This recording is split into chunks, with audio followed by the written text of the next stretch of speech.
त्याच्या आधी माझ्या पत्नीचा 3 वर्ष आधी मृत्यू झाला. त्या ठिकाणी मी खाटेवर झोपलेला असताना माझी पत्नी माझ्या स्वप्नात आली आणि मला म्हटली, उठा, माझा पुनर्जन्म झाला. त्यावेळेला तिने त्या हॉस्पिटलचं नाव सांगितलं, कुठल्या हॉस्पिटलला माझा जन्म झाला, वेळ सांगितली, जन्म वेळ पहाटे 4ची आणि 4:15ला स्वप्नात आली. आणि मला येऊन एवढंच म्हटली की मला तुमच्यापासून आता काहीची अपेक्षा नाही, फक्त माझा पुनर्जन्म झालाय, तर मला तुम्ही एकदा डोळे भेट द्यावी एवढीच इच्छा आहे माझी. मग मुलं म्हटले, आम्ही बघतो मोबाईलला त्या गावात येते का, कुठे काय, अशी आपली दोन्ही मुलांनी मला सांगितलं. मग ते सांगितलं आणि म्हणलं मला स्वप्नात येऊन सांगितले आणि तुमच्या हॉस्पिटलचं नाव सांगितलं म्हणून आम्ही इथं आलो चौकशी करतो. ते कर्मचारी म्हणले, आम्ही काय थांबणार नाही, आम्हाला जायचंय, पण वरती मोठे डॉक्टर आहे, शिपाई आहे, तुम्ही वर जाऊ शकता. बरोबर. आम्ही वर गेलो त्यांना सांगितलं. पण ते थोडेसे मोठे डॉक्टर मायाळू होते, त्यांना हे ऐकल्यानंतर ते भावनिक झाले.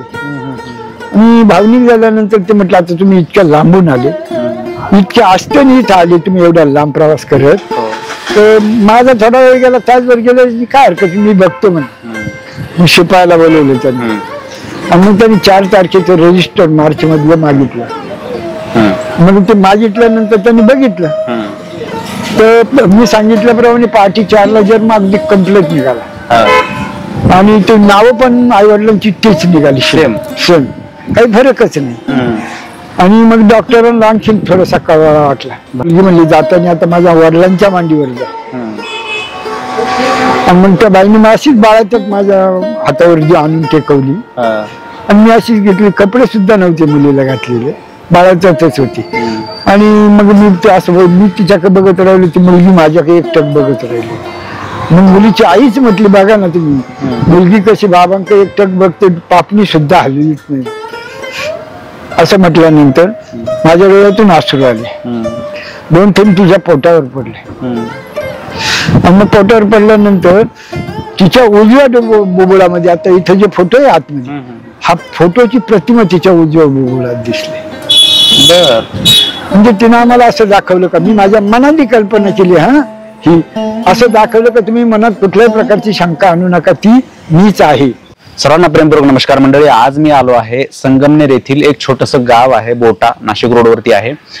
मला एक व्हिडिओ आला की समजा इथे पुनर्जन्माची अशी घटना घडलेली आहे की तू बघ बाबा, तुला करायची असेल तर. म्हणजे तुम्हाला मी विचारतो की तुम्हाला पुनर्जन्मावरती विश्वास आहे का? कारण ह्या सगळ्या गोष्टी आपण एकतर चित्रपटात तरी पाहिलेल्या आहेत, नसता कुठल्या तरी आर्टिकलमध्ये कुठेतरी काहीतरी घटना झाली पुनर्जन्माची असं तरी पाहिलेलं आहे. मात्र मंडळी, मलाही या गोष्टीवरती विश्वास नव्हता. संतांचे वेगळे, घेईन मी जन्म याच्यासाठी देवा, ते स्वतंत्र आहेत, मात्र जीव पारतंत्र्य आहेत ना, त्याला पुनर्जन्म घेणं हे हातात नाहीये. मात्र आपण असंही ऐकतो बऱ्याच वेळेस की वेदांमध्ये हे की पाप पुण्य समान झालं तर पुनर्जन्म मिळतो वगैरे वगैरे वगैरे. पण मला या गोष्टीवरती विश्वास नव्हता माझ्याकडे जेव्हा हा व्हिडिओ आला वगैरे ह्या सगळ्या गोष्टी. मात्र त्याच्यानंतर मी त्या आजोबांशी बोललो आणि त्या आजोबांच्या बोलण्यामध्ये जो प्रांजळपणा, जी खरं वाटत, आपण म्हणतो ना माणूस बघितले का आपण ओळखतो, अरे खरं आहे का खोटे, जो त्या आजोबांच्या बोलण्यातला जो एक प्रांजळपणा वाटत होता ना मला, तो अगदी खरा वाटला मला आणि ही घटना काहीतरी आहे असं वाटलं. आता काय करू आपण, आधी ते काय बोलतात ते ऐकू, त्याच्यानंतर आपण बोलूया. बाबा, स्वागत आहे सर्वांच्या वतीनं. कसे आहात? ठीक आहे. बर, तब्येत वगैरे बरी का? बरी. थोडासा आजार आता वयानुसार वाढलेला आहे थोडा. असं का? बर बर. पाय दुखणे, गुडघे, सांधे सगळे दुखायला लागले. आम्ही पुनर्जन्म वगैरे या गोष्टी सगळ्या चित्रपटात पाहिल्यात. तुमचा याच्यावर विश्वास आहे का? पहिले एवढं सांगा मला. नाही, आमचाही विश्वास नव्हता पहिला, पण हे प्रत्यक्ष आमच्याच पाशी घडल्यानंतर आम्हाला त्याचा अनुभव आम्ही घेतला, त्यामुळे आमचा विश्वास पटला थोडासा. म्हणजे आमच्या पहिले मला माझी मुलं जाऊनच देत नव्हती तिकडे, काय मी हे का सत्य असतं का असं तसं. पण थोडासा अनुभव आल्यानंतर वाटलं हे काहीतरी सत्यता आहे. तर बाबा, काय होती ती सगळी स्टोरी आम्हाला एकदा सांगा बरं थोडस. आता हे पुनर्जन्म झालं, पुनर्जन्म झाला तो ते 4 मार्च 2022. याची सुरुवात कशी? स्वप्न काहीतरी? स्वप्न त्याच दिवशी मला स्वप्न पडलं. पहाटे 4:15ला स्वप्न पडलं आणि त्या ठिकाणी मी खाटेवर झोपलेला असताना माझी पत्नी माझ्या स्वप्नात आली आणि मला म्हटली, उठा, माझा पुनर्जन्म झाला. त्यावेळेला तिने त्या हॉस्पिटलचं नाव सांगितलं, कुठल्या हॉस्पिटलला माझा जन्म झाला, वेळ सांगितली, जन्म वेळ पहाटे 4ची आणि 4:15ला स्वप्नात आली. आणि मला येऊन एवढंच म्हटली की मला तुमच्यापासून आता काहीची अपेक्षा नाही, फक्त माझा पुनर्जन्म झालाय, तर मला तुम्ही एकदा डोळे भेट द्यावी एवढीच इच्छा आहे माझी. एवढं सांगून गायब झाले. आणि मग पुन्हा हे जाणं हे मी सकाळी मुलांना सांगितलं माझ्या.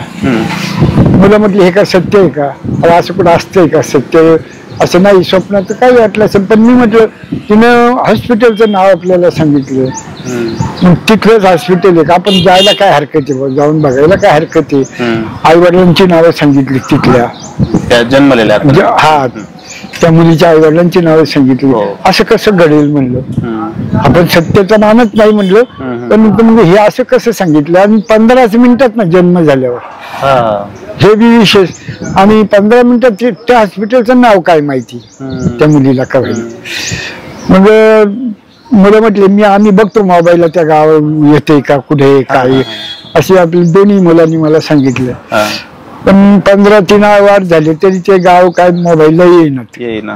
मग आता आपल्याला माहित नाही, ते कर्नाटकामध्ये झालेली जन्म घेतलेला आहे. कर्नाटकामधलं गाव होतं ते. हो, तिथे जन्म घेतल्यामुळे आपल्या इकडे मोबाईलला काही येईना यांच्या. मग जवळजवळ 3 आठवडे झाले त्यावेळेला या ठिकाणी ह्याच हॉटेलमध्ये 2 व्यक्ती आल्या. व्यक्ती आली, त्यांनी माझ्याकडे चहा मागितला. माझा हॉटेल व्यवसाय असल्यामुळे त्यांनी चहा प्यायला आली. ते चहा मागितला, टेबलावरती बसलो मी, त्यांना चहा त्यांच्या समोर आणून ठेवला. आणि समोर ठेवल्याबरोबर एक व्यक्ती दुसऱ्या व्यक्तीला म्हणते का त्या गावाचं नाव घेऊन मी तिथून तीर्थावरून आलो. आणि म्हटले गाव तर सापडलं. मग मी मुलाला फोन केला माझा पांडूला, म्हटलं अरे बाबा मला नाव सापडले गावचं, मला जायचंय. मग तो आला बँकेतून. आल्यानंतर मला म्हटलं जाऊ नका दादा तुम्ही, आपल्या लहान मुलाच्या घरामध्ये आपल्याला कोणी येऊन देईन का, तुम्ही जरी गेले जादू टोण्यावाले समजून, आपला भाग नाही तो, तुम्हाला जर मारहाण केली तर आम्ही काय बघायचं, मग कुठे बघायचं तुम्ही. बरोबर. म्हटलं नाही काय व्हायचं ते होते, पण मी जाणार आहे म्हटलं. म्हटलं ही तुझी हॉटेलची चावी. मी निघालो, हॉटेलमधून निघालो, वर पुलावरती गेलो, बस पकडली. तुम्ही एकटाच. कारण त्याला मी माझा चेहरा बिरा हे बघितलं, थोडासा राजेटपणाने बोललो ना नाही म्हटल्यावर, म्हणजे त्याला वाटलं आता जाऊ द्या, त्यांना बोलण्यात काही मजा नाही. म्हणजे मी पुलावरची गाडी पकडली, पुण्याला गेलो. पुण्यामध्ये चाकणमध्ये माझी मुलगी आहे, तिच्या खोलीवर गेलो. तिचं नातू आहे एक मुलीचा मुलगा, त्यांच्या खोलीवर गेलो. त्यांना ही हकीकत सांगितली, त्यांनाही नाही पटलं ते. बरोबर आहे, आता पटणारच नव्हतं. पण त्यांना म्हटलं, त्या नातवाला म्हटलं का बाळा जा तू शिवाजीनगरला जा, नाही तर स्वारगेटला जा. गावाचं नाव सांगितलं. म्हणलं ह्या गावाला गाडी कुठून सुटते बघ किती वाजता, म्हणजे मला उद्या जायला. मग ते म्हटले नाही जायचं बाबा तुम्ही. ते पण म्हणले नाही जायचं. ते पण म्हटले नाही जायचं. म्हटलं नाही मी तुमचं कोणाचं ऐकणार नाही. मग त्याला थोडासा चढ्या आवाजात बोललो, तर म्हणजे बाबाला राग आला. तो मुलगा म्हणला जातो थांबा, नातू म्हटलं जातो. मग तो गेला चाकणमध्येच गेला, पुढे गेलाच नाही. चाकणमध्ये गेला, त्यांनी डायरेक्ट गाडी करून आणली, एक प्रायव्हेट गाडी करून आणली भाड्याची. आला आणि म्हटलं आता बाबा तुम्ही थांबा, आपण पाठी गाडी येईल आपण जाऊ म्हटलं पाठी, आम्ही तुमच्या संग येणार, तुम्हाला एकट्याला सोडणार नाही. मग त्यांचं अख्खं कुटुंब, 5 माणसाचं कुटुंब आहे त्यांचं, ते अख्खं कुटुंब माझ्या बरोबर पहाटे 4ला निघालं चाकणमध्ये. आम्ही 4 वाजता निघालो, तिथं 5 वाजता पोहोचलो, म्हणजे दुसऱ्या संध्याकाळी 5ला. बर, अच्छा अच्छा अच्छा. म्हणजे जवळ 13 ते 14 तास लागले आम्हाला तिथून चाकणवरून. मग तिथे गेलो तर ते कर्मचारी वर्गाची सुट्टी झाली तिच्या हॉस्पिटलला. हॉस्पिटलच्या हॉस्पिटल गाव कोणतं होतं नेमकं? निपाणी शहर तालुका. कारण त्यांचं गाव वेगळं आहे, पण तालुक्याचं गाव असल्यामुळे हॉस्पिटल तिथं मोठं, डिलिव्हरी तिथे. आणि मग आम्ही गेलो तर कर्मचाऱ्याला म्हणलं थांबा, आम्ही लई लांबून आलो, नगर जिल्ह्यातून संगमनेर तालुक्यात आमचं गाव आहे, आणि अशी घटनेची सगळी त्यांना माहिती सांगितली. त्याच्या आधी माझ्या पत्नीचा 3 वर्ष आधी मृत्यू झाला. 3 वर्ष आधी. तर मग ते सांगितलं, आणि म्हणलं मला स्वप्नात येऊन सांगितले, आणि तुमच्या हॉस्पिटलचं नाव सांगितलं, म्हणून आम्ही इथं आलो चौकशी करतो.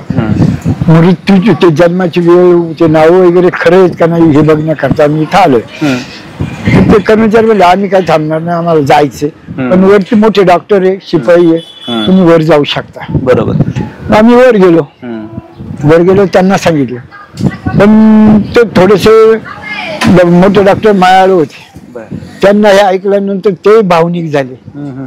आणि भावनिक झाल्यानंतर ते म्हटलं आता तुम्ही इतक्या लांबून आले, इतक्या असताना इथं आले तुम्ही एवढा लांब प्रवास करत, तर माझा थोडा वेळ गेला, तासभर गेला, काय हरकत मी बघतो म्हणे. शिपायाला बोलवलं त्यांनी आणि मग त्यांनी 4 तारखेचं रजिस्टर मार्च मधलं मागितलं. मग ते मागितल्यानंतर त्यांनी बघितलं, तर मी सांगितल्याप्रमाणे पहाटे 4ला जन्म अगदी कम्प्लीट निघाला आणि ते नाव पण आई वडिलांची तेच निघाली, सेम सेम, काही फरकच नाही. आणि मग डॉक्टरांना आणखी थोडासा कळवाळा वाटला, बरोबर काय भानगड काय ही, बरोबर एवढी ही भानगड काय म्हणे अशी. आणि मग ते म्हटलं ही तर सत्य वाटतंय मला बरं का, असं मी कधी ऐकलं नाही. मग आम्ही आलो खाली, पेढे बिडे घेतले हॉटेलमधून, तिथं वाटले, त्यांना बरं वाटलं ऐकून. मग ते म्हणले तुम्ही जाणार कसं, आम्ही यांना घरी सोडले. मग घरी सोडले म्हणजे पण म्हणजे आमच्याकडे मोबाईल नंबर आहे त्यांचा, मग त्यांनी माझ्या मुलीकडे मोबाईल नंबर दिला. मुलगी त्या मोबाईल वरून बोलली आणि मग म्हटले फोनवर बोलल्यानंतर जी बाई काय आम्हाला म्हटली यायचं नाही, आम्ही येऊनच जाणार नाही घरात. पण असं फोन चालू असताना त्या मुलीची म्हणजे जी आई आहे त्या आईची मावशी मुंबईवरून तिला भेटायला तिथं, फोन चालू असताना ती दरवाजात उभी होती. तिने ते ऐकलं. मग ऐकल्यानंतर ती म्हटली तुझी काय हरकत आहे, बाई चांगली बोलते ना, बरोबर. माझी मुलगी म्हटली आम्ही तशातले नाही, आम्ही काही जादू तोडण्यातले नाही, तुम्ही ही मुलगी तुमच्या पोटी जन्माला आली, आम्ही तिला नेणार नाही, ती आता तुमचीच झाली. पण आम्हाला असं तिनं स्वप्नात येऊन सांगितलं का डोळे बेडी घ्यायची, म्हणून आम्ही 5 मिनिटं फक्त डोळे बेडी घेऊन आम्ही आमचं निघून जाऊ अशी बोलली. आणि ती मावशी म्हणली ती अशी बोलल्यानंतर तुझी काय हरकत आहे, मी आले आता, तुला काय भेव आहे का. मग ती मावशीच आम्हाला म्हटली या तुम्ही, फोन मधून तिचा फोन घेतला आणि म्हटलं या तुम्ही. मग आम्ही पत्ता विचारला त्यांचा, तर तिथून 30-35 किलोमीटर लांब पत्ता घेतल्यानंतर आम्ही आमचा गाडी नंबर दिला. मग म्हटलं आम्ही येतो विचारित आमचा हा गाडी नंबर पहा. आणि ते बाहेर उभे मळ्यात होते ते राहायला तेव्हा. आणि मग आम्ही गाडी घेत विचारित गेलो. मग तिथे गाडी मुलीचे वडील बाहेर उभे होते अंगणात. मग आमच्या गाडीचा नंबर बघितला, त्यांनी हात केला आणि मग आम्ही तिथे उतरलो, आतमध्ये गेलो. आत गेल्यानंतर त्यांनी चहा वगैरे बनवला आम्हाला. मग आम्ही त्यांना सगळी हकीकत सांगितली आणि सांगितल्यानंतर मग माझ्या मुलीनं त्याला मांडीवर घेतलं, तिला कपडे वगैरे, त्या मुलीला, लहान मुलीला, आणि मग तिला कपडे वगैरे दिले नवीन घालायला आणि डाग वगैरे दिले. आणि मग त्यांना जरा बरं वाटलं की बरी आहेत भाऊ माणसं, असं काही नाही, घाबरायचं कारण नाही काही, असं वाटलं त्यांना. आणि मग ते मुलीचं बघितलं मुलीनं ते सेम तसाच चेहरा, माझ्या पत्नीचा जसा चेहरा होता तसाच चेहरा पार. तुम्ही काय हातात वगैरे घेतलं का त्यांना पुन्हा कोणी ते मुलीला मागवून मग ते सांगतो ना पुढे मी. आणि मग असं झाल्यानंतर मग त्यांना सगळा विषय सांगितला, अशी घटना घडली. मग परत त्यांनी सरबत वगैरे बनवला आणि अर्धा तास गप्पा झाल्या. आणि मग मुलगी म्हणली आम्ही जातो आता, निघतो. मग ते म्हटले थांबा जरा, थांबलो आम्ही थोडा वेळ. मुलगी म्हणली जाताना आता माझ्या वडिलांच्या मांडीवर जा. आणि मग त्या बाईने मग अशीच बाळाच्यात माझ्या हातावर आणून टेकवली आणि मी अशीच घेतली. कपडे सुद्धा नव्हते मुलीला घातलेले, बाळाच्यातच होती. आणि मग मी ते असं मी तिच्याकडे बघत राहिलो, ती मुलगी माझ्याकडे एकटक बघत राहिली. मग मुलीची आईच म्हटली बघा ना तुम्ही, मुलगी कशी बाबांकडे एकटक बघते, पापणी सुद्धा हलवीच नाही. असं म्हटल्यानंतर माझ्या डोळ्यातून अश्रू आले, 2 थेंब तिच्या पोटावर पडले. आणि मग पोटावर पडल्यानंतर तिच्या उजव्या बोबुळामध्ये, आता इथे जे फोटो आहे आतमध्ये, हा फोटोची प्रतिमा तिच्या उजव्या बोबुळात दिसली. म्हणजे तिनं आम्हाला असं दाखवलं का, मी माझ्या मनाने कल्पना केली, ही असं दाखवलं का तुम्ही मनात कुठल्याही प्रकारची शंका आणू नका, ती मीच आहे असं आम्ही माझ्या मनाने वाटून घेतलं मी. मग मी सगळ्यांना म्हणलं अरे हे बघा ना काय हा प्रकार काय आहे. मग त्यांनी बघितल्यानंतर त्यांना थोडा अचंबा वाटला. आणि मग ते बघितल्यानंतर त्यांना सत्यता वाटली थोडीशी. तरी पण ती बाई म्हटली ही तुमचीच पत्नी आहे, कशावरून हा फोटो तुम्ही जे म्हणताय हा तुमच्याच पत्नीचा कशावरून? बरोबर. मग महत्वाच्या मोबाईलला तो फोटो होता, त्यांनी लगेच दाखवला. बरोबर. मग तो म्हटलं बघा ही प्रतिमा आणि हे एकच वाटले का नाही तुम्हाला? आता फोटो म्हणले हा. मग त्यांना सत्यता पडली. बरोबर आहे. आणि मग मी निघताना त्यांना म्हटलं का बघा मी पुढच्या वर्षी हिचा पहिला बर्थडे मी घालतो पण माझ्या गावी, तुम्ही या. आणि मग ते हो म्हटले त्यावेळेला. मग पुढं बर्थडेला 1 महिना राहिला, ती 11 महिन्याची झाली. अगदी 1 महिना राहिला, मी त्यांना फोन केला आणि बर्थडे मी घालतो, तुम्ही येणार का? ते नाही म्हणून म्हटले. आता काय करायचं म्हटलं. मी त्यांना विनवणी केली, म्हटलं मी तुम्हाला पुण्यापर्यंत गाडी पाठवतो, तुम्ही पुन्हा स्टेशन पर्यंत ट्रेननी या. मी तिथे पुण्या स्टेशनला गाडी पाठवतो माझी. पण ते नाहीच म्हटले, जे म्हणजे आम्हाला नाही परवडणार असं म्हटल्यानंतर मग आता माझा नाईलाज झाला. म्हणजे असं मी आपला बंद केला कार्यक्रम बर्थडेचा. पण हे झाल्यानंतर, हे नाही म्हटल्यानंतर ती मुलगी तिथे रडायला सुरुवात केली. तर 6 दिवस रडत होती. 6 दिवसांनी त्या बाईचा भाऊ पुढे बंगळूर का काही आहे ना तिकडं, तिथं कामाला, तिथून तो तिला गावी आला तेव्हा भेटायला म्हणून आला, बाबा डिलिव्हरी झाली बहिणीची म्हणून यावा भेटून. तो घरी गेला तर त्यावेळेला ती मुलगी रडत होती, बोलू नाही देत नव्हती त्यांना. तो म्हटलं हा काय प्रकार आहे, ही सारखीच काय रडते? मग तिने सांगितलं का असं असं झालं, आमचे फोन नंबर वगैरे झाले. ते बाबा म्हटले मी बर्थडे घालतो, आणि नाही म्हटली तेव्हापासून ही रडायला सुरुवात झाली. तो म्हटलं आण माझ्या मांडीवर बहिणीला. म्हटलं मग बहिणीने मांडीवर भावाच्या नाव दिली. मग तो भाऊ म्हटला का बा असं असेल, तू जर तीच असेल, सत्य असेल तर मी तुला घेऊन जातो, पण तू रडायची थांबली पाहिजे. त्या क्षणी स्टॉप. अरे वा. मग भावानीच फोन केला आम्हाला.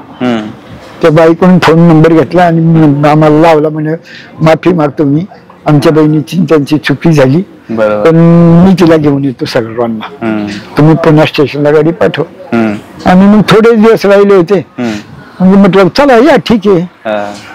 आणि मग ते त्या तारखेला तिथं पुन्हा स्टेशनला आली, मी गाडी पाठवली, त्यांना इथं आणलं आणि बर्थडेच्या दिवशी बर्थडे घातला. मोठा बर्थडे घात, 1.25 लाख रुपये खर्च केला बर्थडेला.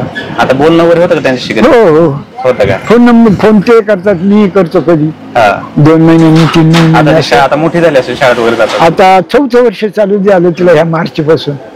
त्याच्यानंतर काही स्वप्न पडलं का तुमच्या मंडळीचं तुम्हाला? पुन्हा नाही, परत नाही स्वप्न पडलं. वारून किती वर्ष झालं त्याच्या आधी? त्याच्या आधी 3 वर्ष झालते ना, आताही 3 वर्ष झाले जे पुनर्जन्म घेऊन. म्हणजे आता 6 वर्षाचा कालावधी झाला तिला. ह्या घटनेहून तुम्हाला पुनर्जन्माचा विश्वास झाला? हा, मग अशा ह्या घटनेमुळे. बरं इथं आणले ना, तिथं आणल्यानंतर ती इथं अगदी रडली नाही, काय नाही अजिबात नाही. सगळे आमच्या आता तिथं आम्ही मळ्यामध्ये बंगला बांधलाय, सगळ्या रूमांमध्ये फिरली अशी रांगत फिरून, पण रडली नाही, रात्री रडली नाही. मग कमी होती ती. मग रडली कधी, परत दुसऱ्या दिवशी जाताना गाडीत बसवली जायला तिकडं, त्या वेळेला रडली. मग खरंच बरोबर आहे. नाव काय पूर्ण बाबा? ज्ञानेश्वर रामचंद्र शेळके.